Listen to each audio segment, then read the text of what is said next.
main engine start. Set, minus 6, 5, 4, we have main engine start, 3, 2, 1. Booster ignition and liftoff of Columbia on a Life Sciences mission for Earth and space. Houston's now controlling. 3 good engines at 100%.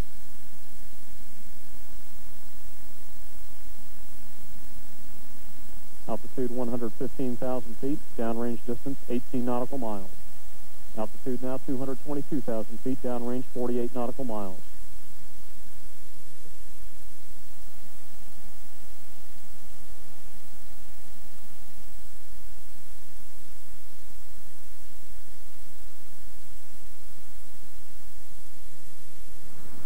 T-minus 10 seconds. 9, 8, 7. Go for main engine start. 3 main engines up and burning. 3, 2, 1, 0, and liftoff of the Space Shuttle Discovery and the Upper Atmosphere Research Satellite, opening a new era studying the Earth's environment from space. Roger, roll, Discovery. Mission Control Houston now controlling the flight of Discovery. Eh bien, ce que je vais vous dire est le résultat de mon analyse en tant que physicien et scientifique et en tenant compte de toutes les données disponibles. En l'occurrence, j'ai commencé mes recherches en supposant qu'il s'agissait de particules de glace et en essayant de vérifier cette version, d'y apporter des preuves. Mais avec tous les éléments que j'ai pu rassembler, je me suis aperçu qu'il s'agissait d'une position intenable. Partant de là, les solutions ne sont pas si nombreuses. Les météores ne changent pas de direction, pas plus que les débris ou que les satellites.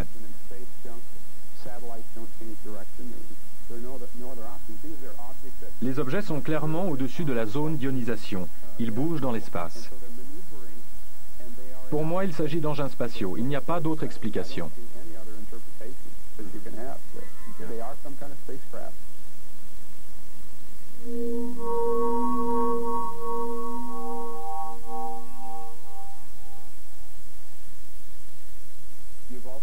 Vous avez, je crois, analysé le film de la mission NASA STS-48.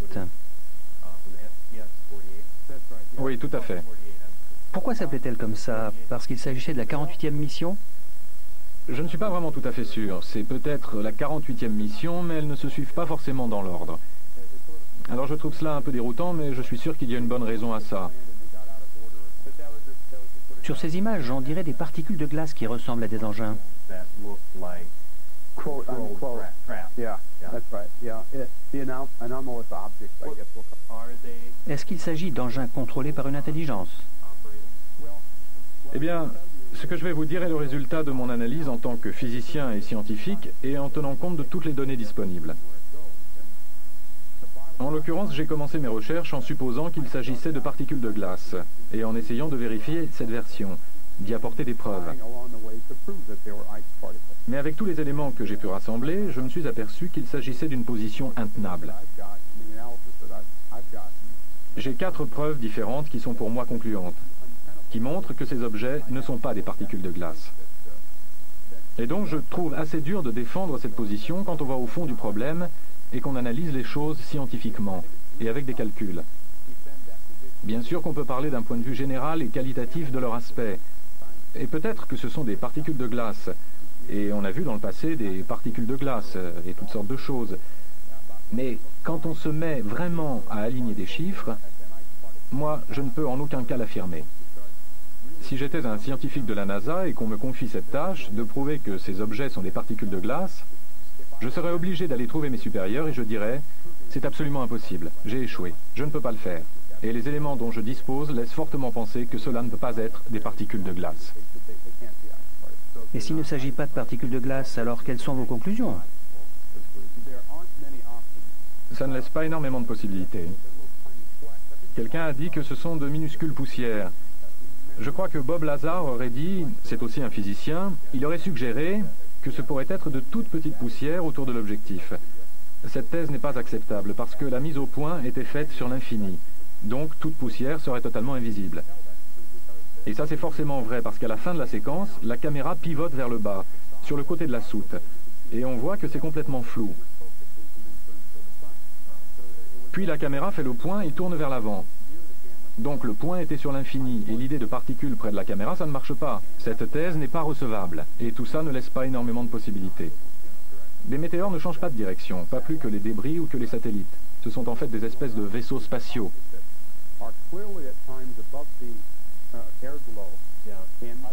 En dehors de l'atmosphère. Au-dessus de l'atmosphère. Certains des objets sont des engins, on peut les voir se détacher sur le fond noir. On peut voir la Terre et la zone d'ionisation. On peut voir les engins évoluer dans l'espace. Ce sont des engins extraterrestres. Il n'y a pas d'autre explication. Mais des particules de glace ne pourraient-elles pas être poussées par les fusées de la navette? Des particules de glace, on pourrait en prélever, vous comprenez, elles seraient toutes proches, car elles seraient dans un vide autour de la navette. Mais à ce moment-là, quand les propulseurs se mettent en marche, elles seraient poussées par les gaz d'échappement. Ça, c'est le scénario proposé par 4 scientifiques de la NASA. C'est une explication possible si l'analyse tient. Si elles sont loin de la navette et de l'atmosphère, alors il n'y a absolument aucun moyen de les manœuvrer, à moins qu'il n'y ait une espèce de vaisseau spatial, dirigé soit par quelqu'un de l'intérieur, soit à distance. On ne peut pas le savoir. Mais une fois qu'on a prouvé que ce ne sont pas des particules de glace, il n'y a plus énormément de possibilités. Ce sont forcément des vaisseaux spatiaux. Venons-en maintenant à vos travaux spécifiques sur ces images. D'accord. Récemment, j'ai travaillé sur le vol de la navette et sur cet enregistrement dont vous avez parlé. Nous avons quelque peu évoqué les circonstances. On m'avait transmis une copie des images, mais peut-être qu'un peu plus d'infos sur les circonstances serait utile. Je suis passé à l'émission Sightings, comme je vous l'ai dit. Et après l'émission, j'ai été contacté par des gens dans tout le pays pour des raisons diverses. Un certain Michael Mucker-Heide, physicien spécialiste des lasers, qui dirige un laboratoire de lasers dans un hôpital, l'hôpital Sainte-Marie de Milwaukee, m'a appelé et m'a fait rencontrer le professeur Darrell Seeley, professeur de physique et chimie à la Milwaukee School of Engineering et physicien spécialiste des lasers. Et lui, à son tour, m'a fait rencontrer un groupe de microbiologie de l'université de Milwaukee, Wisconsin. Vous vous demandez peut-être ce que la microbiologie a à voir avec le film de la navette. Eh bien, ils ont accès à des logiciels qu'on ne trouve pas dans le commerce et dont ils se servent pour analyser des vidéos de toutes petites minuscules créatures qui se baladent dans le lac Michigan. C'est l'idéal pour ces petites particules, parce qu'on peut procéder image par image, avec une grille qu'on pose sur l'écran, de sorte qu'on peut localiser l'objet, cliquer sur la souris et avancer d'un 30e de seconde. On retrouve l'objet, on clique et on peut ainsi suivre la trace de l'objet. Finalement, on obtient des données qui permettent de faire un graphique. Et ensuite, je ne sais pas si vous voulez tous les détails techniques, mais c'est ce que nous avons dû faire. On prend un dérivatif numérique et on obtient un graphique vitesse-temps.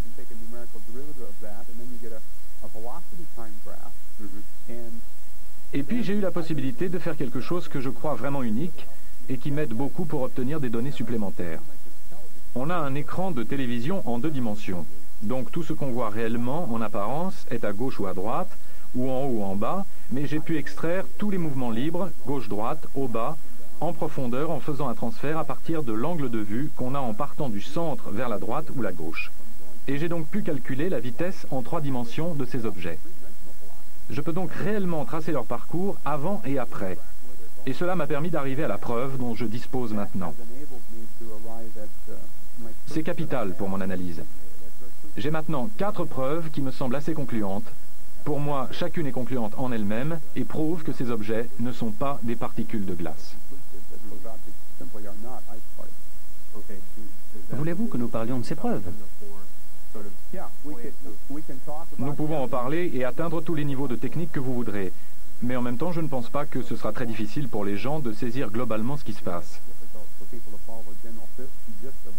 À un moment donné, nous devrions peut-être simplement regarder la cassette. Je vous montrerai certaines choses et nous pourrons continuer à partir de là.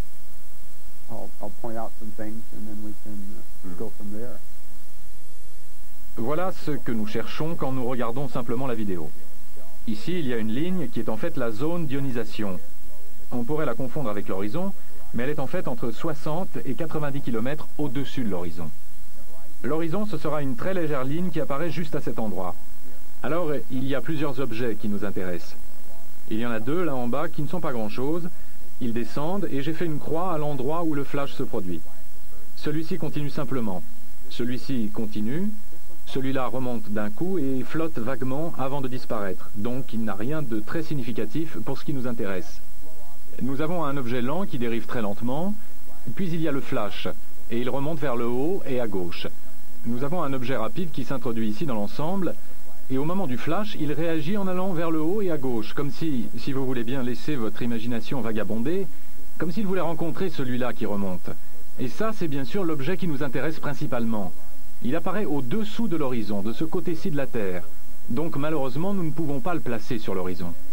Et puis il remonte et au flash, il réagit en allant vivement en haut vers la droite, là. 3 secondes plus tard, on voit une traînée qui se déplace à l'endroit où il était. Une deuxième traînée peu après, qui se déplace dans la région où était l'objet lent et l'objet rapide. Et puis ceci, que j'appelle le deuxième objet, se déplace lentement vers le haut pendant un bon moment lors du flash, puis réagit en allant vers le haut et à droite. C'est donc à tout cela qu'il faudra faire attention quand nous regarderons la cassette. Okay, ready? Yes. All right.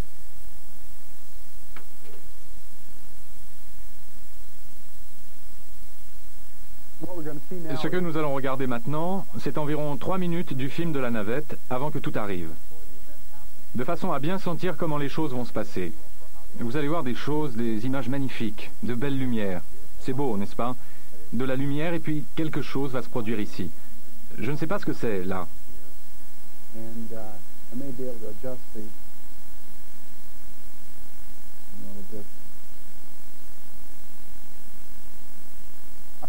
Voilà approximativement la zone où tout s'est déroulé. On dirait une ville ou quelque chose comme ça. Ça, c'est l'extrémité de la zone d'ionisation. Et l'horizon est juste là. Si vous regardez bien, vous le verrez. L'horizon de la Terre est en fait là. On voit l'étoile qui descend dans la zone d'ionisation. Là, c'est l'horizon maintenant. Et elle disparaîtra en atteignant la surface de la Terre. Et vous voyez le flash. Nous allons regarder les événements comme ils se produisent, puis nous regarderons encore 1 minute. Et ensuite, la caméra fera un panoramique vers le bas. Nous verrons le côté de la navette, puis elle zoomera vers l'avant. C'est comme ça que j'ai pu localiser la caméra. Savoir quelle caméra était en service. Là, nous avons un peu de son.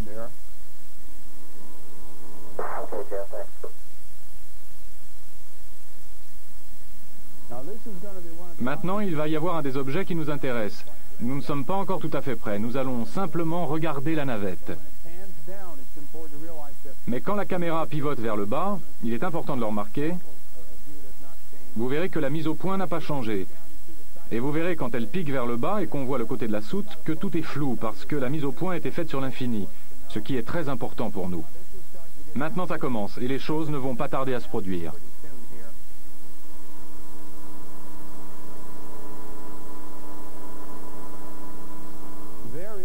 Voilà l'objet numéro 2 qui remonte et qui passe comme ça. Ça, c'est quelque chose que nous devons observer. Il surgit un peu plus tôt. Il y a encore un drôle d'objet là en bas. Mais vous remarquerez que celui-là ne fait que grimper doucement, ici. Et vous en verrez quelques autres qui dérivent là-bas.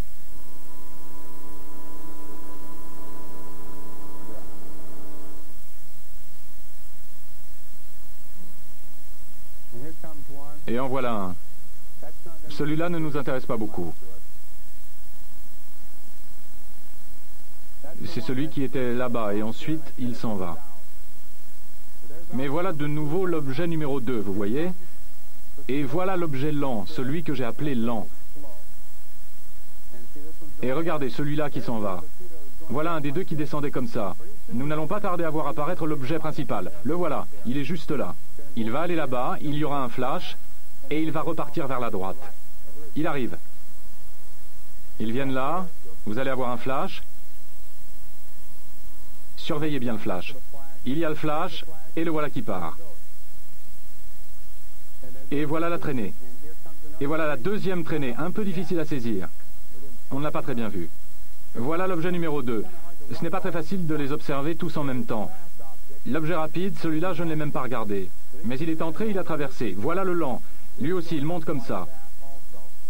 Et en voilà encore quelques-uns dont j'ai parlé, qui sont un peu trop rapprochés là pour qu'on puisse les analyser. Et dans à peu près 65 secondes, La caméra va pivoter et je vous indiquerai comment ça se passe au moment où nous le verrons.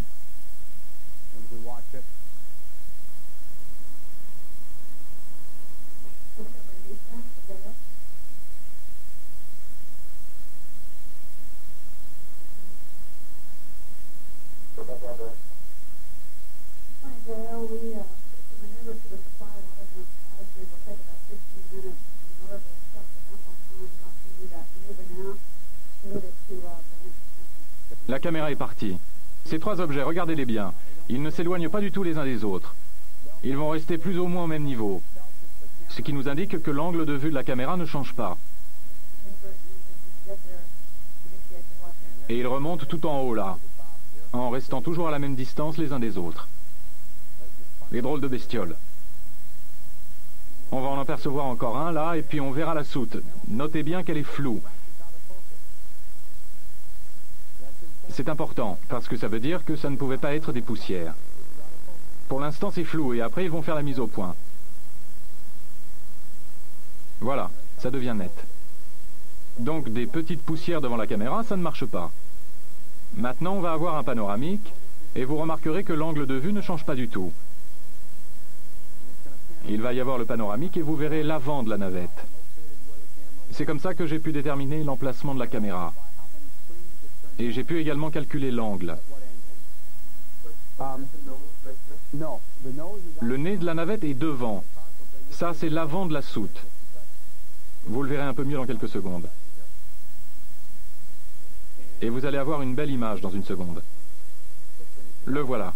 Voilà l'avant de la soute. Et nous sommes de nouveau là du côté droit. Et c'est là qu'est la caméra. Nous allons regarder à nouveau le moment essentiel plusieurs fois. Voilà l'objet principal qui monte. Cette fois, regardez bien celui-là. Celui-là file vers le haut. Mais regardez comment celui-là réagit au flash. Et il va remonter comme ça, très vivement, en passant tout près du flash. Flash, et il est parti. Traînée. Deuxième traînée. Vous la voyez? Voilà la deuxième traînée, là. Difficile à voir, mais elle y est. Voilà le rapide, voilà le lent. Et nous les regarderons grossir à l'ordinateur dans un instant. Mais on va revoir ça encore une fois. C'est parti, la même chose. Voilà le numéro 2, et voilà celui-là, là. Voilà le principal. Voilà le lent. Vous allez voir le rapide arriver et repartir en flèche. Et le principal va de nouveau laisser sa traînée. Voilà le lent et le rapide. Le voilà. Tout petit bout de rien qui entre de ce côté, flash, et le voilà qui monte. Et voilà la deuxième traînée ici. Maintenant, nous allons voir cette partie-là grossie à l'ordinateur. Et nous allons remarquer des particularités assez curieuses. Les bips du côté droit. Il y a des bips continus ou bien des impulsions lumineuses. Ça, c'est l'objet lent. Et voilà le rapide. Il ne bip pas vraiment. Il va arriver. Celui-ci bip et celui-là bip. Le voilà flash et il remonte. Et celui-là monte. Ça, ce sont les deux qui suivent aussi vers le haut. Celui-là aussi, vous le remarquerez, a une petite lumière qui clignote sur le côté droit. Il ne roule pas. Il ne roule pas comme le feraient des particules de glace. Et maintenant, après ça, nous allons voir l'objet principal. Donc, ils suivent leur trajectoire jusque-là. Ça, ce sont deux objets qui pourraient être intéressants. Des particules de glace, elles rouleraient. Voilà le principal. Ça, c'est juste un grossissement à l'ordinateur. Voilà la basse atmosphère et il vient par ici et monte en flèche, comme ça. Voyez le flash?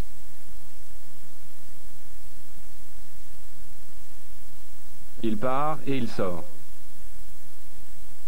Voilà la traînée. Ça traverse là et ça sort clairement là.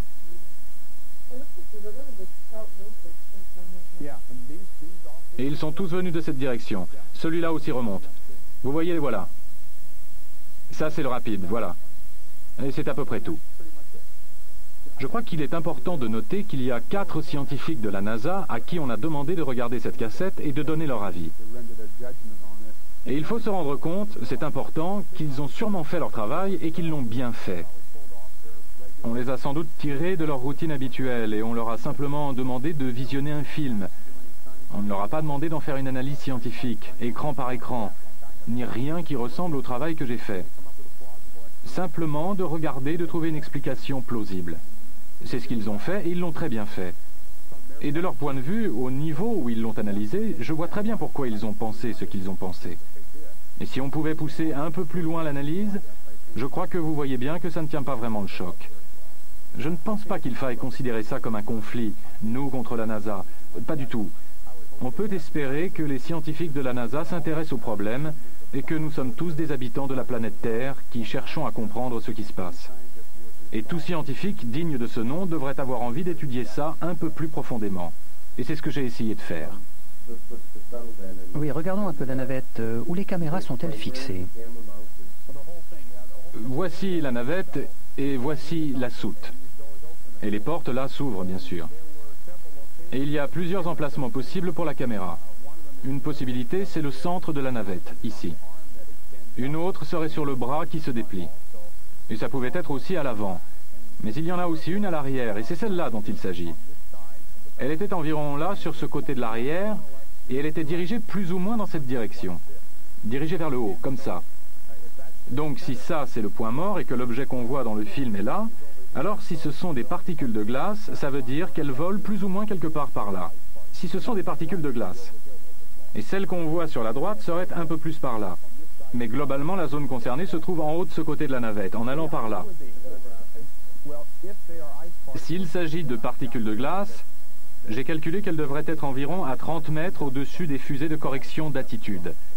Ce qui les placerait, la navette fait environ 6 mètres de largeur, à 30 mètres. Soit à peu près par là.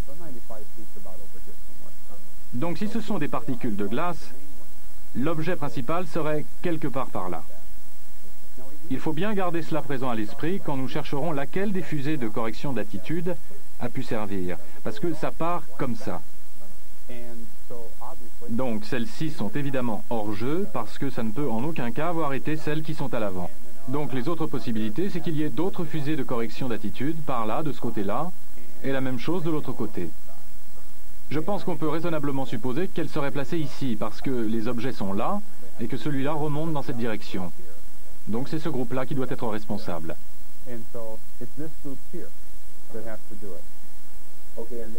Les fusées vont toutes dans la même direction. Elles semblent toutes situées à l'arrière. Ces trois-là montent comme ça. D'autres vont au-dessus, d'autres en arrière, et d'autres en bas. Il y a deux sortes de fusées de correction d'attitude sur une navette.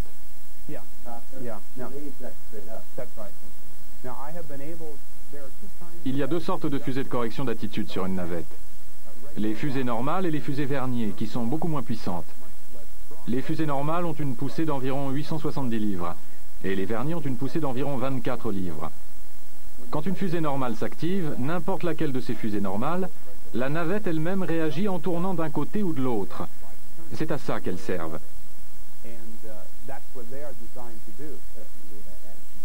C'est ça, à corriger l'attitude. Maintenant, mettons tout cela de côté pour l'instant, pour nous expliquer un peu plus en détail. Les fusées sont faites pour que la navette fasse ceci, ou ceci, ou ceci, selon qu'on tire celle-là ou une autre, pour modifier la position ou l'orientation dans l'espace. Alors j'ai des chiffres que m'a fourni James Oberg sur le degré de rotation ou l'accélération angulaire que produit chaque fusée de correction d'attitude.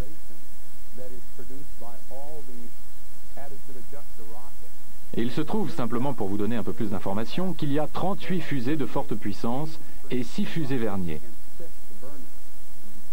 Nous en avons déjà laissé 14, plus 2 là, nous avons déjà éliminé celle-là. Mais de chaque côté, il y a encore 12 normales et 2 Vernier ici et ici. Et je sais dans quelle direction celle-là s'active.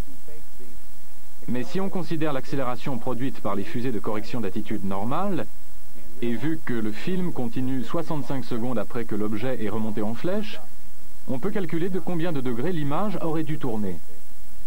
Et il se trouve qu'il aurait dû y avoir une rotation de 6 degrés environ, ce qui serait nettement visible dans l'image de la navette. Comme il n'y a aucune rotation de l'image, cela élimine les 24 fusées principales, et ça ne laisse que 2 verniers ici et 2 verniers là. Il faut que je vous montre les images pour vous faire voir à quel point l'image aurait changé du fait de cette rotation. Je vais vous la montrer. Voici un schéma simplifié, sans les objets secondaires. Voici notre objet principal qui arrive. Voilà le flash et il file dans cette direction. Et voilà le numéro 2 dont nous avons parlé, qui arrive et qui file aussi vers le haut, comme ça.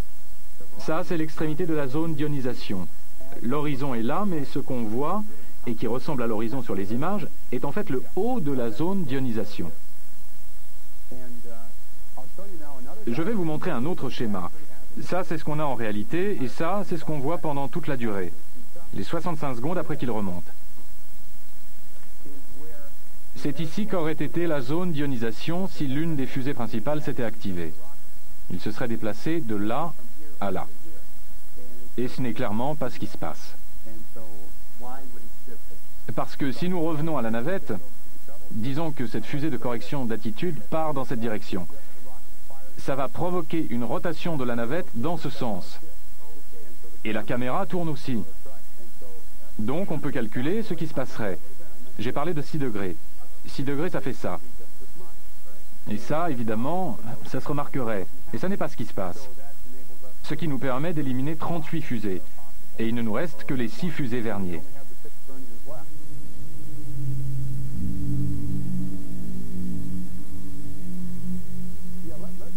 Laissez-moi vous expliquer un peu comment on peut obtenir les 3 composantes de la vitesse, gauche, droite, haut, bas et profondeur, à partir d'un écran de télévision plat. Si vous voulez bien imaginer que nous sommes au-dessus et que nous regardons la caméra. Et vous voyez, la caméra est ici, et elle regarde dans cette direction. Donc le milieu de l'image caméra se situe sur cette ligne. Et quand on regarde dans la caméra, on peut tirer un trait là. C'est là que se trouverait l'écran de télévision. Et quand on regarde dans cette direction, la gauche et la droite sont vraiment à gauche et à droite. Mais regardez ce qui se passe, et c'est là l'idée clé. Regardez ce qui se passe quand on regarde par là, sur l'écran, et l'image qu'on est en train de prendre. On regarde dans cette direction, et la gauche et la droite deviennent comme ça. Et remarquez que la gauche et la droite comprennent maintenant une partie de la profondeur, la 3e dimension. Et en conséquence, cette information est captée sur le film. Donc, s'il existe un moyen d'extraire cette information du film et de la quantifier, alors on peut obtenir le mouvement en profondeur, en largeur et en hauteur. Je peux aussi faire la même chose en partant des côtés, mais le raisonnement est similaire. Donc, tenons-nous-en là. Ce que je veux dire, c'est que même si l'écran est plat, parce que la gauche et la droite, vues sous cet angle, prennent de la profondeur, cette information existe dans le film. Donc, on peut en tirer toutes les dimensions.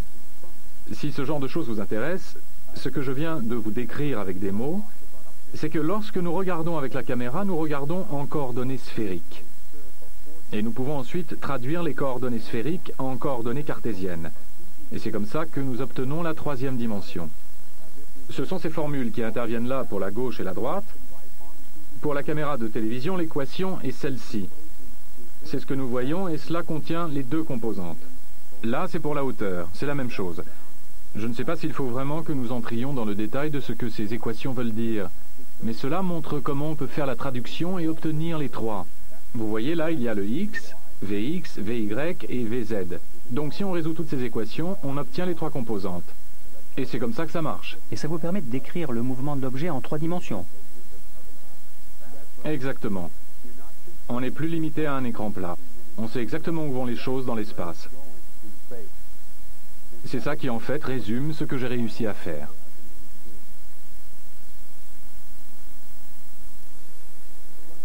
Je voudrais vous montrer quelques graphiques que j'ai faits une fois que j'ai obtenu ces données par les gens qui étudiaient cadre par cadre la position de l'objet principal. J'ai fait un graphique des positions gauche et droite de l'objet principal en fonction du temps, et voici ce que j'ai obtenu. Ceci est un graphique à grande échelle de ce que je vous montrerai en gros plan dans un instant. Mais il y a plusieurs caractéristiques que nous pouvons remarquer ici, et que nous verrons de plus près dans une minute. Vous voyez cette toute petite queue ici, ça ne ressemble pas à grand-chose, mais quand on s'approche et qu'on commence à la voir, C'est assez prononcé pour être significatif. Mais le fait que ceci descende et aille vers la droite signifie que l'objet principal sur l'écran se déplace vers votre gauche, comme vous l'avez vu dans la vidéo. Et si ceci va en haut et à droite, ça veut dire que cela fait marche arrière, et que cela repart en arrière et sur la droite sur l'écran. Et si nous voulons croire que cette chose est une particule de glace, si nous regardons ce graphique, nous sommes face à un très gros problème. Ce que fait l'objet sur cette ligne ne monte ni ne descend. Ce qui veut dire qu'il s'est arrêté net sur sa trajectoire et qu'il s'est arrêté pendant une bonne demi-seconde. On peut se poser la question de savoir quand le flash a eu lieu. Quelque part par là, bien sûr. Donc, si on a le scénario flash, puis les gaz d'échappement, et puis la particule de glace qui se déplace, alors il faut nécessairement une séquence en 3 temps. Il faut qu'il y ait d'abord le flash, puis un certain laps de temps, et puis l'objet doit soit s'arrêter, soit accélérer dans la direction opposée. Il ne peut pas s'arrêter avant le flash. D'accord? Vous dites qu'il s'arrête net. Il s'arrête net dans l'espace pendant une demi-seconde. Et s'il n'y a pas d'explication rationnelle pour cela, un engin ne pourrait-il pas faire cela? Oui, si c'est un vaisseau spatial, il pourrait bien sûr actionner les freins. Mais si c'est une particule de glace, on a un vrai problème. Regardons d'un peu plus près. J'ai marqué là l'endroit où le flash se produit. Et il y a aussi un flash avant qui est un peu dur à voir sur le film original quand on le regarde simplement. Mais les gens de Milwaukee l'ont tiré pour moi. Il y a eu un minuscule flash avant et ensuite le flash lui-même. Et les deux n'ont pas la même durée. Ce sont des données brutes, pas du tout traitées.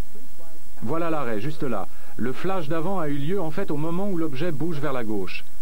Alors on se demande à quoi rime cette thèse des particules de glace si le pré-flash a arrêté l'objet et qu'il est resté planté là. Donc c'est une fusée qui fait un flash et qui l'arrête. Et après on a le vrai flash qui va ensuite le pousser. Eh bien, premièrement, ce serait une coïncidence extraordinaire que le pré-flash le pousse juste assez pour l'arrêter. Ça pourrait peut-être le ralentir ou le pousser dans l'autre sens. Mais si cela se produisait, ce serait vraiment une coïncidence extraordinaire. Mais de plus, en utilisant l'analyse que je vous ai expliquée auparavant, en extrayant les 3 composantes de vitesse, j'ai trouvé dans quelle direction l'objet allait avant le flash.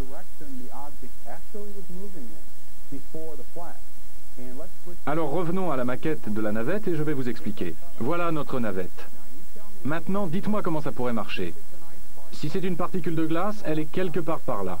Et je peux prouver, avec les méthodes que je viens d'indiquer, qu'avant le flash, avant le pré-flash, elle se déplace comme ceci, dans cette direction.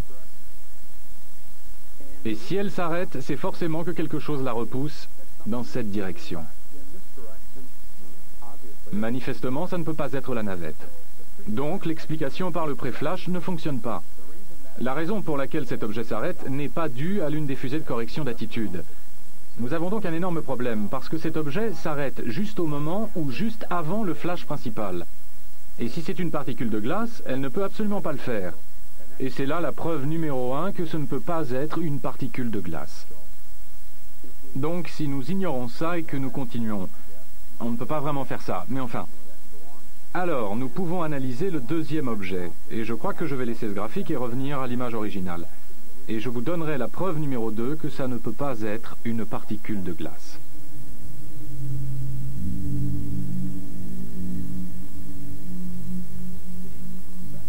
La deuxième preuve est sans doute le mieux illustrée par une analogie.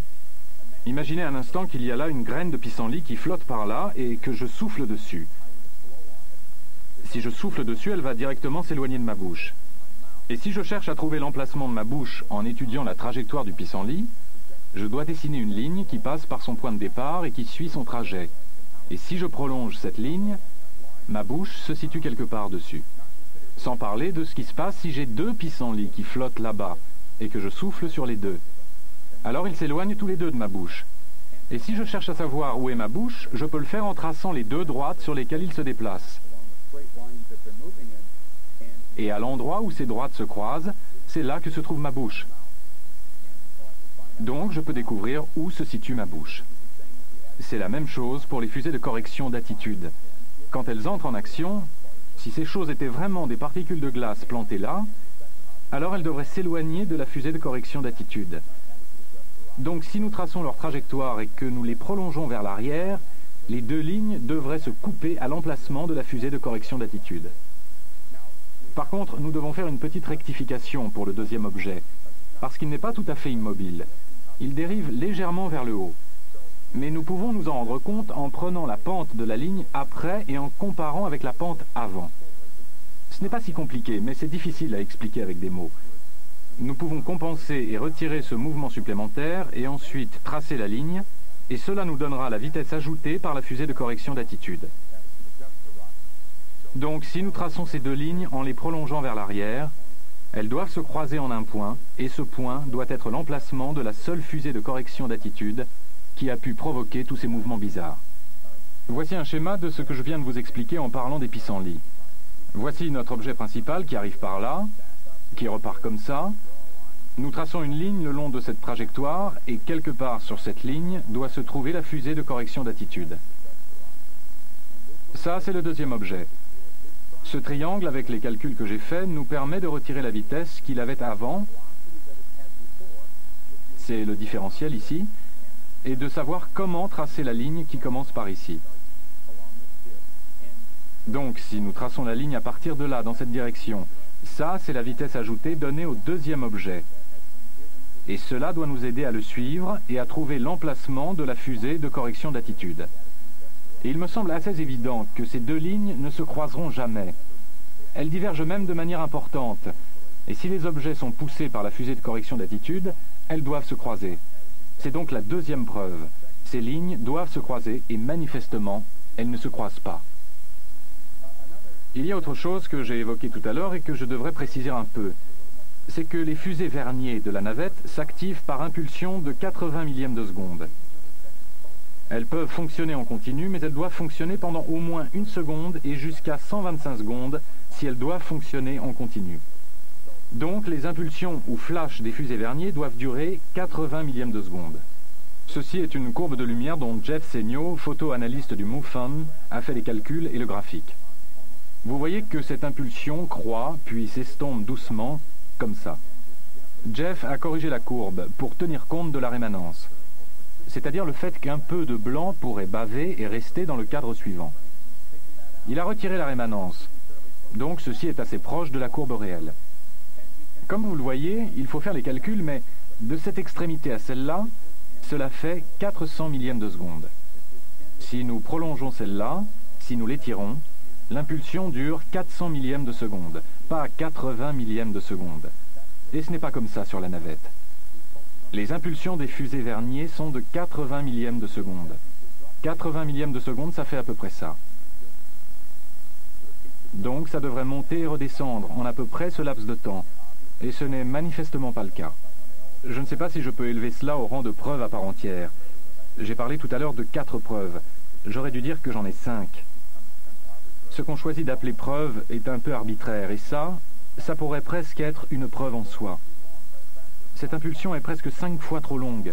La navette ne se propulse pas en impulsion de 400 millièmes de seconde. Le pré-flash aussi dure environ 150 millièmes de seconde, ce qui est 2 fois trop long. Et ça, c'est un autre problème. Là non plus, quelque chose ne colle pas.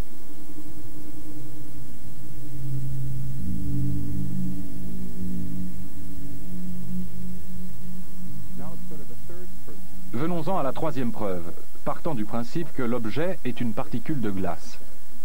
On part d'une comparaison entre la vitesse réelle, calculée à partir du film en mètres par seconde, et ce qui devrait être sa vitesse s'il était tiré par les gaz d'échappement de la fusée de correction d'attitude. Cela implique ce qu'on appelle la force de traînée, et ça fonctionne à peu près comme ça. On prend un objet posé là, et puis il y a l'échappement. Supposons que l'objet est très gros et ne va même pas réagir. Alors l'échappement se produit et passe de part et d'autre et l'objet ne bouge pas du tout. Le temps que l'objet met à ressentir l'échappement, c'est le temps qu'il faut au gaz d'échappement pour le dépasser. Mais si l'objet est à peine plus petit et que l'échappement est un tout petit peu plus fort, alors en l'atteignant, l'objet va l'entraîner un peu avec lui. Et alors il faudra un peu plus de temps pour que les gaz d'échappement passent.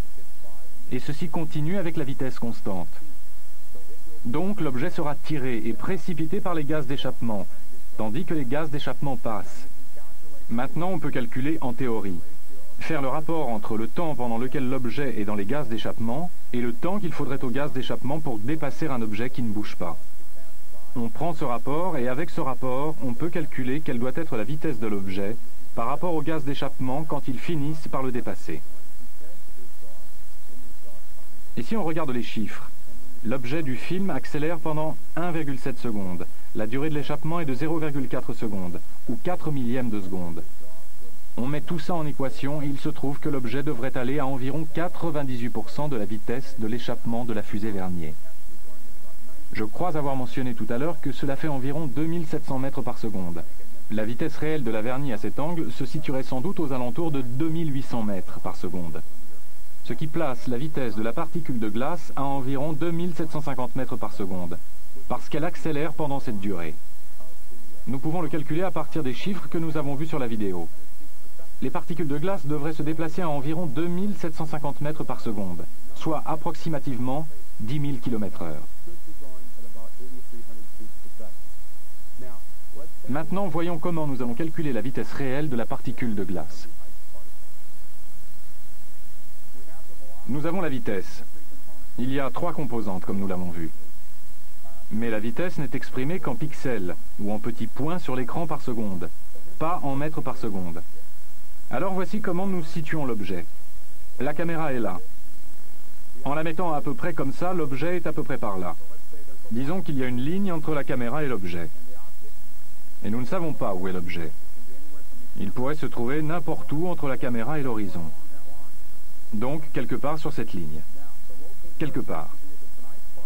Alors, pour déterminer l'endroit où il doit être, s'il s'agit d'une particule de glace, on prend la direction de la vitesse qu'on a trouvée et on vise à partir de la fusée de correction d'attitude, parce que si c'est la fusée qui pousse l'objet, elle doit bien le pousser dans la direction où il va. Voici donc la deuxième ligne. Il y a une ligne là et une ligne là. L'objet se trouve là où les lignes se croisent, ou se croisent presque. C'est comme ça que j'ai découvert où l'objet doit être si c'est une particule de glace. Et il est à peu près juste là, quelque part. Et donc c'est là qu'il est. Une fois qu'on l'a placé là, on peut traduire les pixels par seconde, en mètres par seconde, et savoir réellement à quelle vitesse il va. Alors il y a 2 manières de calculer la vitesse réelle de l'échappement de la fusée. Premièrement, nous savons que l'objet commence à être poussé ou à accélérer à un moment donné. Nous savons quand le flash a lieu. C'est un intervalle de temps. Nous connaissons maintenant la distance entre la fusée et le point. Donc voilà la distance. Comment calcule-t-on la vitesse? On divise la distance par le temps. Si vous parcourez 160 km en 2 heures, quelle est votre vitesse moyenne? C'est 100 divisé par 2, soit 80 km par heure. Donc en divisant la distance par le temps que met l'objet à démarrer, on obtient la vitesse de l'échappement de la fusée. Donc, sachant à quel endroit ces lignes se croisent, nous pouvons entrer les chiffres. Et lorsque j'ai fait ça, j'ai trouvé que la vitesse de l'objet, si c'est une particule de glace, calculée à partir des données du film, devrait être d'environ 1,50 m par seconde. Et nous venons de voir qu'en fait, elle devrait être de 2800 mètres par seconde. Et ces chiffres sont tellement éloignés qu'ils ne sont même pas comparables, de 1,50 m à 2800 mètres. Donc nous avons là, je pense, une preuve très solide que l'objet en question, l'objet principal, ne peut pas être une particule de glace. C'est simplement une question d'ordre de grandeur. Il ne va pas assez vite. Et voilà notre 3e preuve.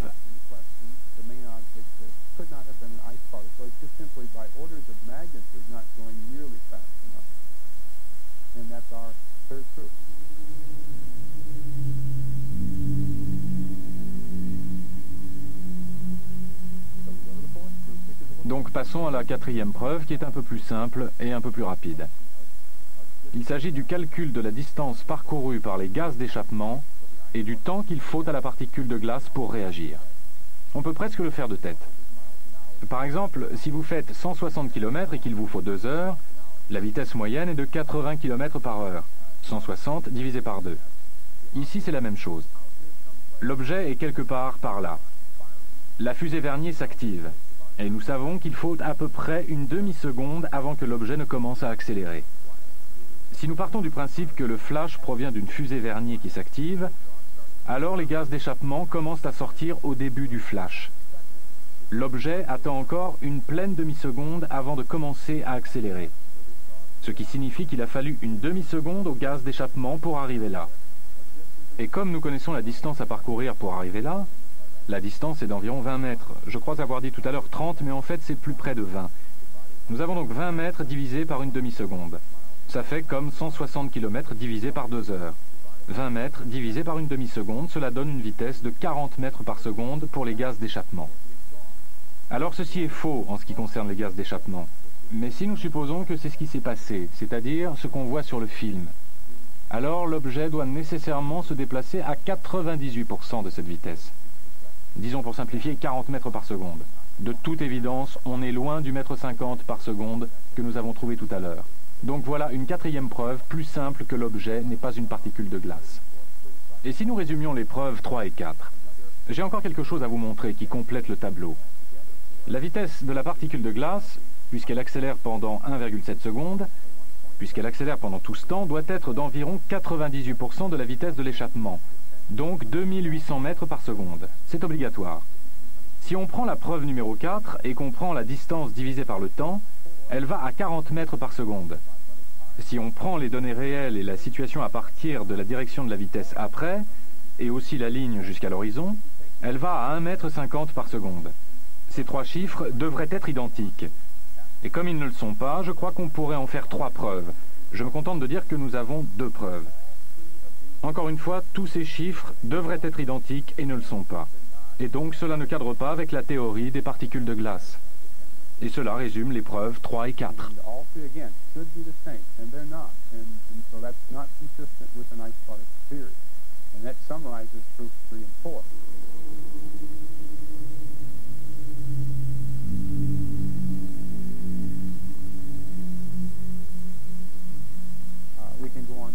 Nous pouvons maintenant passer à la preuve numéro 5, et je suppose que nous pouvons l'appeler ainsi. J'ai parlé tout à l'heure de 4 preuves, et que ce qu'on appelle une preuve est parfois un peu arbitraire. Mais nous pouvons probablement en faire une preuve à part entière. Si nous disons, d'accord, le mètre 50 par seconde, ça ne marche pas. Et si nous prenions la distance à laquelle elle devrait être pour qu'on ait les 2800 mètres par seconde, et qu'on voit où devrait se trouver la particule de glace dans ce cas-là. C'est un calcul assez simple, et je l'ai fait. Allons au tableau, et je vais vous faire un schéma pour vous montrer comment cela fonctionne. Ça, ce serait la particule de glace.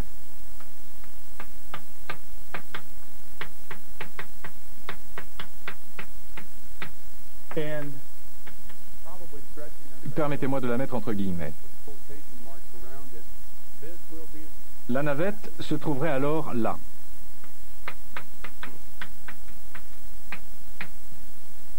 Et ceci n'est en aucun cas à la bonne échelle. À cette échelle, la navette serait un point inimaginablement petit. Nous regardons d'en haut, au cas où vous ne pourriez pas le voir avec ça. En tout cas, au bout du compte, si nous plaçons la particule de glace là où elle devrait se trouver pour avoir une vitesse de 2800 mètres par seconde, cela fait un peu plus de 35 km.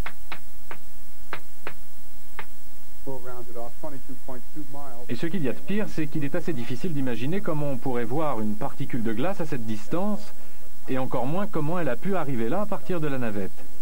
En tout cas, c'est là qu'il faudrait qu'elle soit pour avoir la bonne vitesse pour que ça fonctionne. Et le pire, souvenez-vous que nous savons dans quelle direction va l'objet après le flash, et cette direction c'est vers le haut, quelque chose comme ça. Et si on fait le tracé en sens inverse, on trouve que la fusée de correction d'attitude devrait se trouver ici, c'est-à-dire un peu moins de 24 km au-dessous de la navette.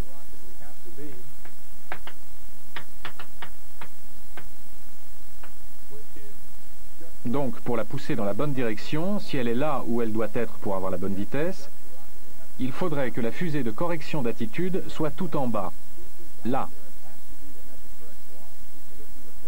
Je considère ça comme une 5e preuve. Là encore, rien ne colle. En fait, je crois que nous devrions résumer toutes les preuves et voir comment tout ça s'organise. Donc, il se passe là quelque chose d'assez incroyable. Et une chose dont je n'ai pas encore parlé, parce que je me suis efforcé d'expliquer les choses en termes de particules de glace, c'est que, nous l'avons vu tout à l'heure dans la vidéo, en visionnant la cassette, il y a 2 traînées qui traversent là. Comme par hasard, après que la particule principale s'éloigne en accélérant, il y a une traînée qui vient par là. Qu'est-ce que c'est ? Et il y a une autre traînée qui vient là à droite, là où se trouvaient d'autres particules au moment où elles ont accéléré. Et le fait qu'il y ait eu deux flashs, un pré-flash et un flash, forme une sorte de coïncidence avec ces deux traînées. Et donc je ne dis pas vraiment ce qu'elles sont. Je n'ai aucune preuve indiquant ce qu'elles sont. Mais une interprétation possible est certainement que ce sont des missiles. C'est ce que certaines personnes ont dit. Mais peut-il s'agir vraiment de missiles, des missiles en dehors de l'atmosphère? Oui. Oui, certains ont suggéré que ce seraient des lasers. Ça ne peut pas être des lasers. Les lasers vont immédiatement d'un point à un autre. Donc on pourrait donner des interprétations intéressantes. Would a rocket appear like that, though? Well, it would have a contrail, I think. It should So have a that's contrail. probably what's being seen, not the rocket itself. Yeah, that's right. Yeah, If that's the case. sure. That's right. So there are interesting interpretations that you can have. So there's no other Il n'y a pas d'autre explication possible pour les traînées? Vous savez, je ne peux pas affirmer cela de façon définitive. Savez-vous si les spécialistes de la NASA ont commenté ce point? Les 4 scientifiques qui ont visionné ce film et qui ont dit que les objets étaient des particules de glace n'ont pas fait de commentaires sur les traînées. À mon avis, c'est un oubli étrange. À ce stade, nous pouvons tous donner une interprétation. Moi, mon propos, c'est que je me suis attaché à prouver d'une manière ou d'une autre que ces objets sont ou ne sont pas des particules de glace. Et je suis à peu près convaincu que ce ne peut pas être des particules de glace. Et cela jette un beau pavé dans la mare. Qu'allez-vous faire maintenant que vous avez collecté toutes ces données et que vous possédez un matériel de présentation très riche? Eh bien, je vais intervenir lors d'autres conférences, avec peut-être un peu plus de diffusion dans la mesure où les conférences sont en partie subventionnées par le Fonds pour la recherche sur les ovnis. Et je dois faire un rapport final et ils le diffuseront aussi. Oui, il y a quand même quelque chose qui m'intrigue dans tout ça. La NASA doit bien savoir quelque chose sur ces objets. Oui ou non? Ils doivent bien avoir une idée. Je voudrais clarifier. Nous ne faisons que spéculer, mais dans ce cadre-là, je vais spéculer si vous voulez. On pourrait penser qu'ils savent qu'il se passe quelque chose de bizarre. À moins qu'ils s'en fichent un peu. On ne peut pas réfléchir à la place des gens. Je suis sûr que certaines personnes regarderaient ça et diraient que ça doit être des particules de glace. Avez-vous été récemment en contact avec eux et connaissez-vous un peu ces scientifiques? J'ai passé l'été 1991 au Marshall Space Flight Center à étudier la surface du Soleil et ses composantes. Et les gens que j'ai rencontrés sont en général de bons scientifiques, des gens très intelligents. Ils rentrent chez eux le soir et ils regardent la télévision ou je ne sais quoi, et pour la plupart, ils ne s'intéressent que de très loin aux ovnis. Le terme ovni n'a pas été prononcé de tout l'été où je suis resté là-bas. Donc je comprends aisément que des gens n'aient même pas envie de penser une seconde que ce puisse être des ovnis, et qu'ils disent, eh bien, des particules de glace, ça me va. Donc, si je comprends bien, pour vous, l'attitude de la NASA est plus proche de celle de l'opinion publique que de celle du gouvernement.